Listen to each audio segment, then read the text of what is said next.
આપકી અદાલતમાં સુપરસ્ટાર સની દેઓલ પર આરોપ છે કે એમને અભિમાન આવી ગયું છે. સની, આ વાત સાચી છે કે આ ફિલ્મ સિનેમાઘરોમાં એટલી હિટ થઈ, ગદરે ગદર મચાવી દીધો, અને લોકો કહે છે જ્યારથી આ ફિલ્મ હિટ થઈ છે તમને બીજું કંઈ દેખાતું જ નથી? ના જવાન, ના સુલતાન, ના પઠાણ, ના ભાઈજાન, માત્ર તારાસિંહ મહાન.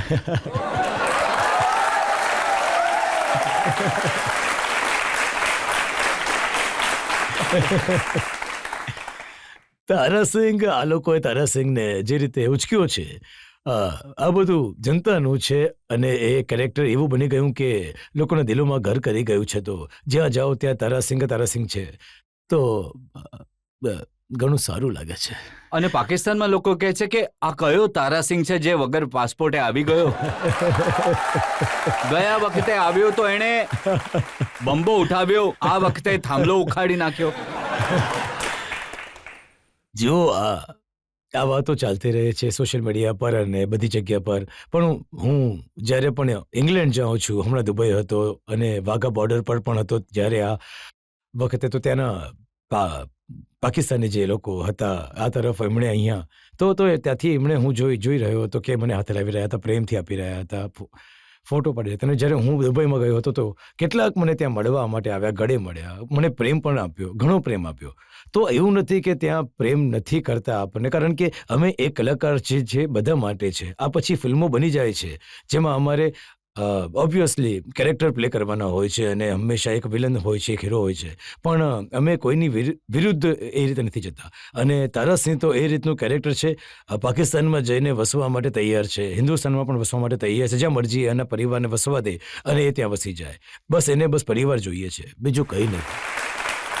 ઘણી ઇન્ટરેસ્ટિંગ કોમેન્ટ્સ વાંચવા મળી છે.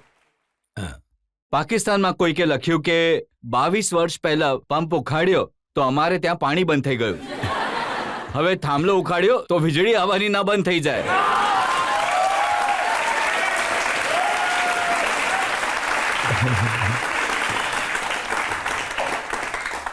આ લોકોના કમેન્ટ્સ છે, હું તો કંઈ નથી કરી શકતો. મેં તો આવું કંઈ નથી કર્યું. અને કોઈકે લખ્યું કે પાકિસ્તાનનો હથોડો લઈને પાકિસ્તાનની આખી ફૌજને ડરાવી દીધી. હા, વાત એવી નહીં હતી. એ કેરેક્ટર હતું, પોતાના દીકરાને લેવા આવ્યો હતો અને તારાસિંહ જ્યારે આવે છે તો પોતાના પરિવાર માટે તો એને કોઈ રોકી નથી શકતું. તારાસિંહ પછી એને કોઈ નથી રોકી શકતું. એક સીન બધાએ જોયો કે ટેન્ક પર ચડેલો છે અને પાકિસ્તાની ટેન્કને એના પર કૂદો છો, એના પર હાથ ગોળા નાખી પોતાના ટેન્કમાં પાછા આવી જાવ છો. ભાઈ, તારાસિંહ આપણું જે માર્વેલ કોમિક્સ છે ને, ત્યાં એમના જે હીરો હોય છે ને, આપણો તારાસિંહ છે. જોવા જઈએ તો આપણો તારાસિંહ એક બધા સુપરહીરો કરતાં વધારે છે, કારણ કે એ પોતાના પરિવારની સાથે રહે છે. એની નબળાઈ છે, એનો પરિવાર છે, એની સાથે તાકાત છે. જ્યારે એ ફસાય છે તો એ સમયે એની પાસે રબ આવી જાય છે, અને જ્યારે રબ આવી જાય છે તો રબની સામે કોણ ટકી શકે છે? તમે જ કહો, કોઈ નહીં ટકી શકે. સની, એ વાત સાચી છે કે આ ફિલ્મ કરવામાં ઘણી મહેનત લાગી, કેમ કે બધા જે સીન્સ હતા એ રિયલ ટાઈમ હતા, એમાં ગ્રાફિક્સનો, ઇફેક્ટ્સનો ઉપયોગ નથી કરાયો. હા, મોટે ભાગે અમે જેટલી પણ જે ફિલ્મ કરું છું, વધારે અમે લોકો સ્પેશિયલ ઇફેક્ટ એટલી વધારે નથી વાપરતા. ક્યાંક હોય છે જ્યાં એનો ઉપયોગ કરતા હોઈએ છીએ, પણ દરેક વસ્તુ અમે લોકોના ઓન લોકેશન કરીએ છીએ, સેટ પર કરીએ છીએ, go to the actual location, ત્યાં જઈને શૂટ કરીએ છીએ. ઓબ્વિયસલી ત્યાં વાતાવરણ અને એ રીતની તકલીફો આવે છે. અને ખાસ આજકાલના સમયમાં તો શું થઈ ગયું છે કે બધાની પાસે કેમેરા છે, તો અમે જ્યાં પણ જઈએ છીએ તો કોઈ પણ ફેન્સ રોકાતા ન હતા, વિડીયો કરતા હતા. તો એક તકલીફ હતી, ગભરાટ હતો. તો આ સીન હમણાં શૂટ કરી રહ્યા છે, પિક્ચરને આવવામાં 1 વર્ષ ઉપર જઈ જશે અને વસ્તુઓ ઓલરેડી ચારે તરફ ફરી રહી છે. તો આ રીતની જે વસ્તુઓ થતી ને, જેને અમે રોકી નતા શકતા, અને ડેફિનેટલી અમારા જે સિક્વન્સીસ હતા, ક્યાંક હેલ્થ પ્રોબ્લેમ આવતા હતા, પછી અમુક વસ્તુ થતી હતી, ક્યાંક કંઈક બીજું પ્રોબ્લેમ. આજે ટેન્ક ઉડાવ્યા, આ ગાડીઓ ઉડાવી, આ ધમાકા કર્યા, આ બધું રિયલ હતા સર, રિયલ હતા સર. અને મેં સાંભળ્યું કે જે દીકરાને બચાવવા જાઓ છો ત્યારે ઘણી ધૂળ, ઘણી માટી ઉડે છે, પણ એ સમયે તમારી આંખોમાં પ્રોબ્લેમ હતો, આંખોનું ઓપરેશન હા થયું હતું? જી, એ હતું, મને ઘણો પ્રોબ્લેમ હતો એ વખતે. ઓપરેશન આંખનું કરાવીને હું ગયો હતો અને એ દોડ જે હતી અને પણ કરવાનું હતું અને હું શું કરું? મારો એક ગંદો પ્રોબ્લેમ છે. ઘરની મને ઘણી વટ પડે છે. કહે છે કે તારું પોતાનું ધ્યાન રાખ, પર એવું નહીં. ઘણીવાર મારી સાથે થયું છે. હું પોતાનું ધ્યાન નથી રાખતો બિકોઝ હું એ સમયે એ વસ્તુમાં પીરોવાઈ જાઉં છું અને ખબર નહીં કે માણસ વિચારે છે કે કોઈ ફરક નથી પડવાનો. હું લાગી જાઉં છું. ધૂળ-બૂળ હતી, આંખોમાં પાણી નીકળી રહ્યા હતા. તો વારંવાર હું ડ્રોપ્સ નાખતો હતો કે કંઈક લેવાના દેવાના ના પડી જાય. બટ બધું સારું થયું, બધું સારું થયું. જે બાળકને તમે બચાવવા ગયા હતા, આ એ જ બાળક છે જે 22 વર્ષ પહેલા ગદરમાં હતો? જી હા, હા જી હા, આ એ જ છોકરો છે.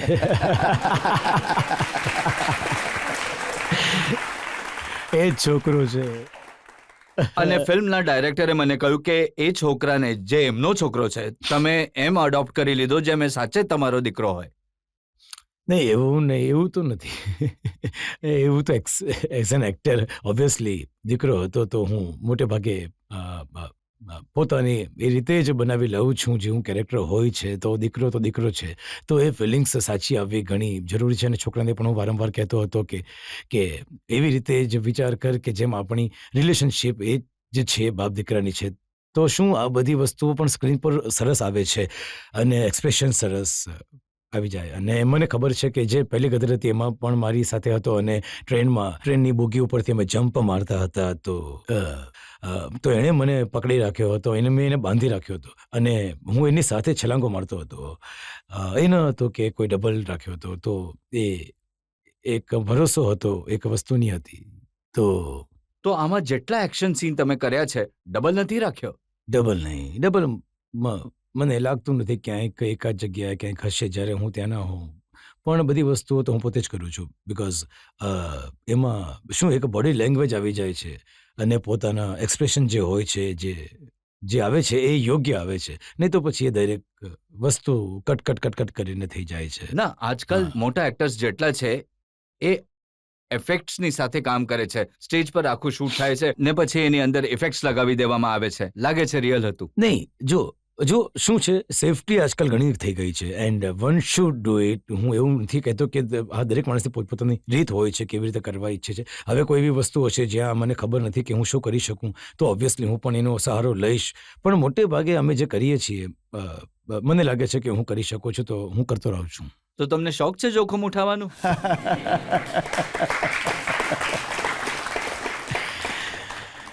નહીં, શોખ તો નથી because I M a sportsman. તો હું હંમેશા દરેક વસ્તુને સ્પોર્ટ્સની જેમ જ લઉં છું કે ચાલો મજા આવે છે કરવાની. તો આ ફિલ્મમાં અમીષા પટેલે જે ઝઘડા કર્યા એ પણ તમે સ્પોર્ટ્સની જેમ લીધા?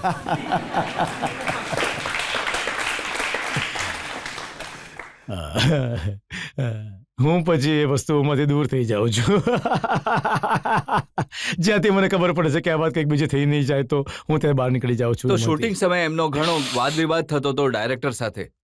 હા, હું એ વખતે ત્યાં નહીં હતો જ્યારે થતી હતી. તો એમની વચ્ચે જે હતી એ પણ હતી એ. બટ હા, કેટલી વાર વાદ વિવાદ થઈ જાય છે, નહીં થવી જોઈએ.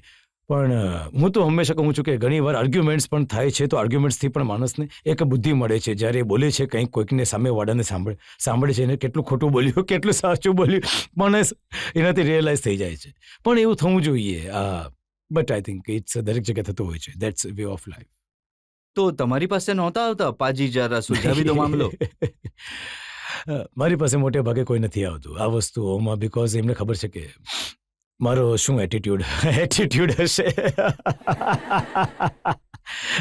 હવે કદર આવી ગઈ છે તો હવે મને લાગે છે કે રબે સાંભળી લીધી છે.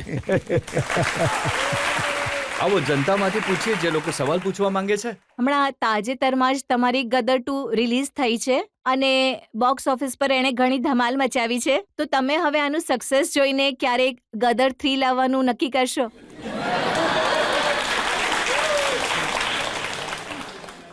જો ગદર 2 લાવવા માટે હું ડરી રહ્યો હતો, ગદર 3 માટે હું તૈયાર છું.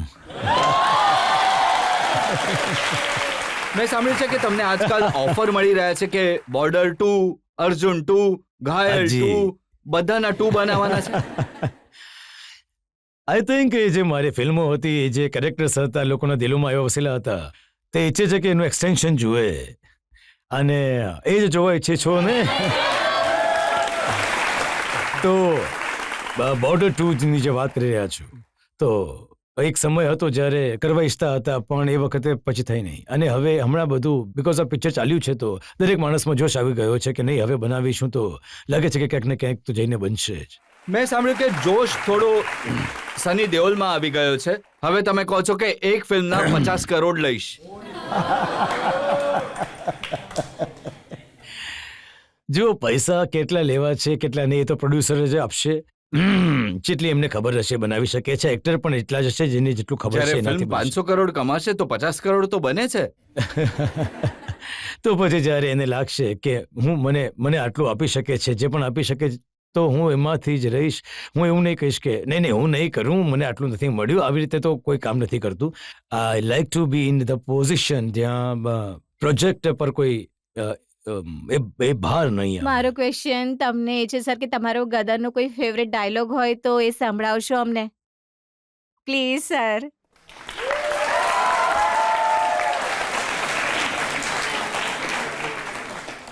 हिंदुस्तान हिंदुस्तान जिंदाबाद था जिंदाबाद है और जिंदाबाद रहेगा.